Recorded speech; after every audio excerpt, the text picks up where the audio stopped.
Лично мое мнение, такого феномена я не наблюдаю. Ижемская и вообще предприимчивость северного народа проявляется, когда люди с детства, с юности понимают, что на нашем севере надеяться только можно на себя. Ну, вообще, у меня отец еще был предпринимателем, и он меня с детства приучил к тому, что надеяться можно только на себя. Никто тебе никогда в жизни не поможет, кроме самого себя. Даже сейчас, вот мы находимся здесь, тяжело сюда шли, тяжело сюда попали. Все это непросто.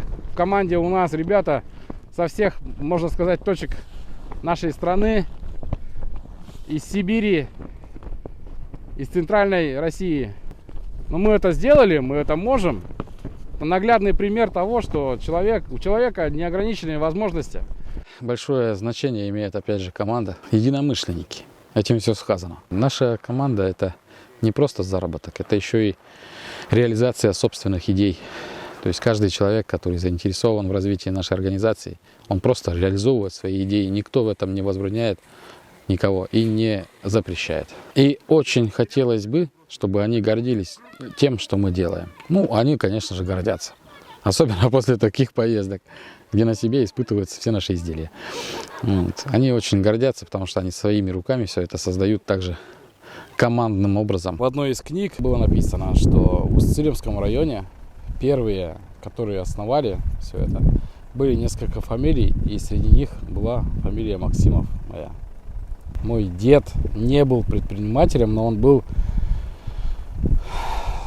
таким человеком, знаешь, я помню такую историю.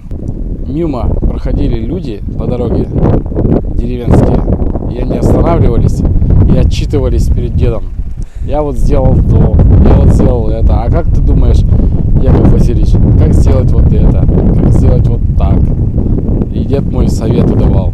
Вот это я помню. Это было. То есть дед был авторитетом таким. Много наших изделий, которые мы изготавливаем, не все как бы полностью придуманы нами. То есть в каждом изделии присутствует что-то хорошо забытое. Ну, как это говорится, да? Все хорошее новое — это хорошо забытое старое.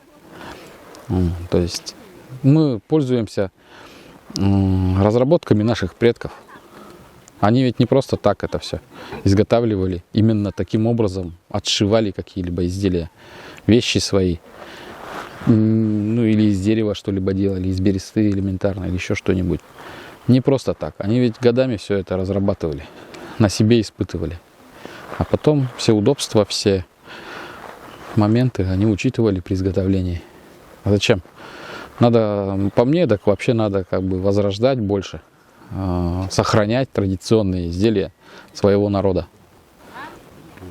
Поэтому и здесь. Поэтому и мы